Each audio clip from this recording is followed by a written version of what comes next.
केंद्र सरकार ने कतर के पूर्व अमीर और मौजूदा अमीर शेख तमीम बिन हमद अल थानी के पिता शेख हमद बिन खलीफा अल थानी के निधन पर पूरे देश में एक दिन का राष्ट्रीय शोक की घोषणा कर दी है।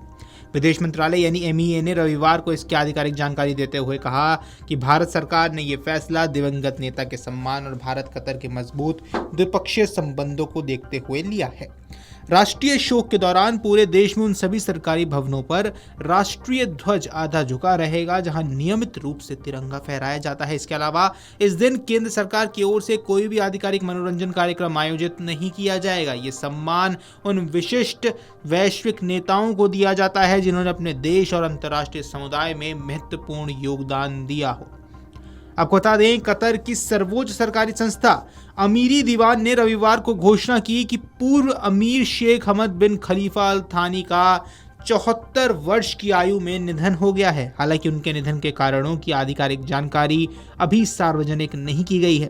उनके निधन के बाद कतर में शोक की लहर फैल गई और देश भर में 4 दिनों के राष्ट्रीय शोक की घोषणा की गई।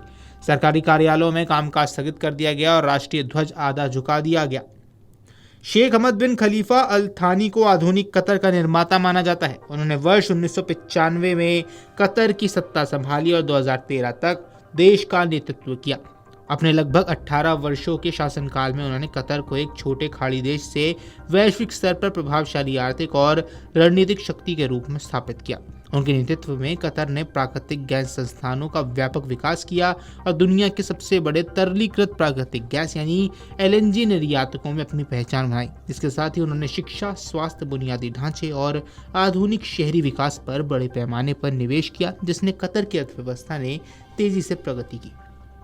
अब शेख हमद के शासनकाल में कतर ने केवल आर्थिक क्षेत्र में ही नहीं बल्कि मीडिया, खेल और कूटनीति में भी वैश्विक पहचान बनाई है। इसके अलावा वर्ष 2022 में फीफा फुटबॉल विश्व कप की मेजबानी हासिल करने में भी उनकी महत्वपूर्ण भूमिका रही थी। भारत और कतर के संबंधों को मजबूत बनाने में भी शेख हमद का महत्वपूर्ण योगदान माना जाता है। उनके कार्यकाल के दौरान दोनों देशों के बीच ऊर्जा, व्यापार, निवेश और प्रवासी भारतीयों से जुड़े संबंध लगातार मजबूत हुए। आज कतर भारत के प्रमुख ऊर्जा साझेदारों में शामिल है। भारत अपने प्राकृतिक गैस की बड़ी जरूरत कतर से पूरी करता है। वहीं लाखों भारतीय नागरिक कतर में रहकर विभिन्न क्षेत्रों में कार्यरत हैं और दोनों देशों की आर्थिक संबंधों में महत्वपूर्ण भूमिका निभाते हैं। प्रधानमंत्री नरेंद्र मोदी ने शेख हमद बिन खलीफा अल थानी के निधन पर गहरा दुख व्यक्त किया। उन्होंने सोशल मीडिया मंच एक्स पर लिखा कि शेख हमद एक दूरदर्शी नेता थे जिन्होंने अपने नेतृत्व में कतर को विकास और समृद्धि की नई ऊंचाइयों तक पहुंचाया। प्रधानमंत्री ने कहा कि वे भारत के सच्चे मित्र थे और उन्हें फरवरी 2024 में अपने कतर यात्रा के दौरान उनसे मिलने का अवसर मिला था। उन्होंने कतर के मौजूदा अमीर शेख तमीम बिन हमद अल थानी शाही परिवार और कतर की जनता के प्रति अपनी गहरी संवेदनाएं भी व्यक्त की है। वहीं विदेश मंत्रालय ने बताया कि भारत सरकार की ओर से संसदीय कार्य एवं अल्पसंख्यक मामलों के मंत्री किरेन रिजिजू के कतर जाने की संभावना है। वे भारत सरकार का प्रतिनिधित्व करते हुए अंतिम श्रद्धांजलि अर्पित करेंगे और कतर सरकार व शाही परिवार के प्रति संवेदनाएं व्यक्त करेंगे।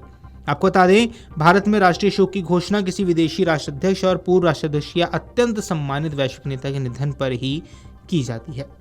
शेख हमद के बाद कतर सरकार ने 4 दिनों के राष्ट्रीय शोक की घोषणा की है और इस दौरान सरकारी कार्यालयों का कामकाज पूरी तरह स्थगित कर दिया गया है और देश भर में राष्ट्रीय ध्वज आधा झुका दिया गया है।